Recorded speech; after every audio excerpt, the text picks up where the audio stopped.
शुक्लांबरधरं विष्णुं शशिवर्णं चतुर्भुजं प्रसन्नवदनं ध्यायेत् सर्वविघ्नोपशान्तये अगजान् पद्मार्कं गजाननमहर्निशं एकदन्तं भक्तानाम् एकदन्माज्महे गुरुब्रह्मा गुरुविष्णु गुरुदेवो महेश्वरः गुरुसाक्षात् परब्रह्म तस्मै श्री गुरवे नमः। मा गुरुभ्यो नमः श्रीराम गुरुभ्यो गुरुभ्यो नमः मा मातायै नमः ఆదిలక్ష్మీ మాతాయై నమో నమః। తల్లి నిన్ను తలంచి పుస్తకం చేతన్ భూనితిన్ నీవు నా ఇల్లం బంధులించడం బ్రహ్మగా ముక్తి సిద్ధం పురుషో బిల్లం బల్కుం నాదువాకునం సంప్రీతిన్ కులాభాక్షి సరస్వతి భగవతి నిషేజ జాజాపహ। ఓం సర్వచ్చై నమః ఓం సర్వచ్చై నమః ఓం గురుభ్యో నమః ఓం గురుభ్యో నమః। ఈరోజు కార్తీక పురాణము వనభోజన మహిమ। ఓ జనక మహారాజా, కార్తీక మాసంలో స్నానదాన పూజానంతరము శివాలయం కానీ విష్ణువాలయం కానీ శ్రీ భగవద్గీత పారాయణ తప్పక చేయవలెను। అట్లు చేసిన వారి సర్వపాపములను నివృత్తి అగును। ఈ కార్తీక మాసంలో కరవేర పుష్పములు శివకేశవులకు సమర్పించిన వారు వైకుంఠంలో వెళ్ళుదురు। భగవద్గీత కొంతవరకు పఠించిన వారికి విష్ణులోకం ప్రాప్తించును। కడకంతలి శ్లోకంలో నొక్క పాదమైనను కంఠస్థమరించిన ఎడల విష్ణు సాన్నిధ్యం పొందుదురు। కార్తీక మాసంలో పెద్ద ఉసిరికాయలతో నిండి ఉన్న ఉసిరి చెట్టు కింద సాలగ్రామము యథోచితంగా పూజించి విష్ణుమూర్తిని ధ్యానించి ఉసిరి చెట్టు నీడన భుజించవలేను। బ్రాహ్మణులకు కూడా ఉసిరి చెట్టు కిందనే భోజనం పెట్టి దక్షిణ తాంబూలములతో సత్కరించి నమస్కరించవలేను। వీలుని బట్టి ఉసిరి చెట్టు కింద పురాణ కాలక్షేపం చేయవలేను। ఈ విధంగా చేసిన బ్రాహ్మణపుత్రులకు నీచన పోయి నిజము కలిగను అని వశిష్ఠుల వారు చెప్పిరి। అది విని జనక మహారాజు, మునివర్య, ఆ బ్రాహ్మణునకు నీచ జన్మ ఏడకలిగను దానికి కారణమేమని ప్రశ్నించగా వశిష్ఠుల వారు ఈ విధంగా చెప్పనారంభించిరి। కిరాత మోషకములు మోక్షమునందుట। కావేరీ నదీ తీరమందొక చిన్న గ్రామమున దేవశర్మయను బ్రాహ్మణుడు గలడు। అతనికి ఒక పుత్రుడు కూడా కలడు। వాని పేరు శివశర్మ చిన్నతనం నుండి భయభక్తులు లేక అధికారభంగా పెంగడం వలన నీచ సహవాసం చేసి దురాచారపరుడై వెలుగుచూ ఉండెను।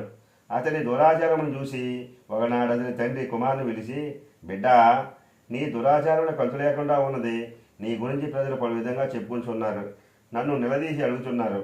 నీ వల్ల కలుగు నిందలకు సిగ్గుపడుతూ నలుగురిలో తిరగలేకపోతున్నాను కాన నీవు కార్తీక మాసం నదిలో స్నానం చేసి శివకేశవులను స్మరించి సాయంకాలం సమయంలో దేవాలయంలో దీపారాధన చేసిన ఇలా నీవు చేసిన పాపలు తొలగటే గాక నీకు మోక్షప్రాప్తి కూడా కలుగును కాన నీవు అట్లా చేయమని బోధించను। అంతటా కుమారుడు, తండ్రి, స్నానం చేయట వంటి మురిగిపోవుటకు మాత్రమే కానీ వేరు కాదు। స్నానం చేసి పూజలు చేసినంత మాత్రాన్ని భగవంతుడు కనిపించినా దేవాలయంలో దీపం వెలిగించిన లాభమేమి, వాడి ఇంట్లోనే పెట్టడం మంచిది కదా అని వ్యతిరేకార్థంలో పెడసరంగా సమాధానం చెప్పాను। కుమారుని యొక్క సమాధానం విని తండ్రి కోపగించి, ఓరి నీచుడా, కార్తీక మాసమున ఫలమునంత సులభంగా చూస్తున్నావు కాన నీ అడవిలో రావి చెట్టు తోలయందు ఎలుపు రూపంలో బ్రతికెదవుగాక అని కుమారుని శపించెను। ఆ శాపంతో కుమారుడు శివశర్మకు జ్ఞానోదయమై భయపడి తండ్రి పాదములై పడి, తండ్రి క్షమింపుము, అజ్ఞానందకారంలో పడి దైవ కార్యములను ఎంతో సులభన చేసి వాటి ప్రభావములను గ్రహింపలేక పోయిదని ఇప్పుడు నాకు పశ్చాత్తాపం కలిగింది। నాకు శాపం మోచనం ఇప్పుడే ఏ విధంగా కలుగునో తగు తరుణోపాయం ఇవ్వబడని ప్రాధేయపడిను। అంట తండ్రి, బిడ్డ, నా శాపమును అనిపించు మూషికమై పడిండగా నీవెప్పుడు కార్తీక మహాత్మ్యమును వినగలవో అప్పుడు నీకు పూర్వదేహస్థితి కలిగి ముక్తి నొందుదు అని కుమారుని ఓరడించెను। వెంటనే శివశర్మ ఎలుగురూపం పొంది అడవికి పోయి ఒక చెట్టు త్వరలో నివసించు ఫలములను తినుచు జీవించు ఉండెను। ఆ అడవి కావేరీ నదీ సమీపం నుండిసే స్నానార్థమై నదికి వెళ్ళువారు అక్కడున్న ఆ పెద్ద వృక్షం నీడను కొంతసేపు విశ్రమించి లోకాభిరామాయణం చర్చించుకొనుచు నదికి వెలుచుండేవారు. ఇట్లా కొంతకాలమైన తరువాత కార్తీక మాసంలో ఒక రోజున మహర్షికు విశ్వామిత్రుల వారు శిష్య సమేతంగా కావేరీ నదిలో స్నానార్థమై బయలుదేరినారు. అట్లు బయలుదేరి ప్రయాణం పడగల చేత ఆ మూషికము ఉన్న ఆ వటవృక్షం కిందకు వచ్చి శిష్యులకు కార్తీక పురాణమును వివరించు ఉండిరి. ఈలోగా ఆ చెట్టులో నివసించున్న మూషికము వీరి దగ్గరున్న పూజాద్రవ్యంలో నేదైనా తినేవచ్చు దొరుకుతుందేమోనని బయటికి వచ్చి చెట్టు మొదట నక్కిండాను.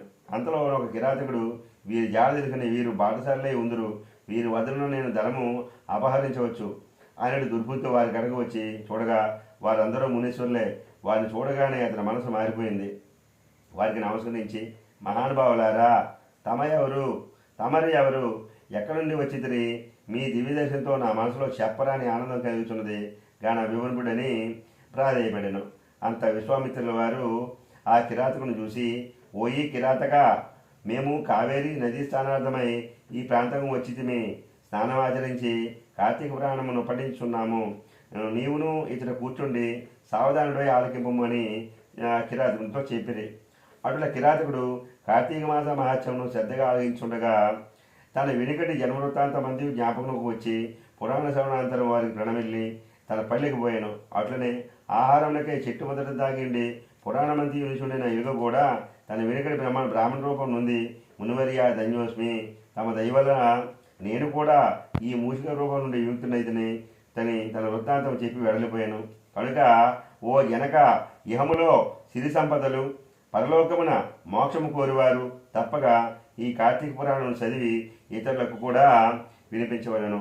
పంచమ అధ్యాయం అనగా 5వ రోజు పారాయణ సమాప్తము. సద్గురు సాయినాథార్పణ శుభం భవతి. ఓం నమ శివాయ. హరహర మహాదేవ శంభో శంకర.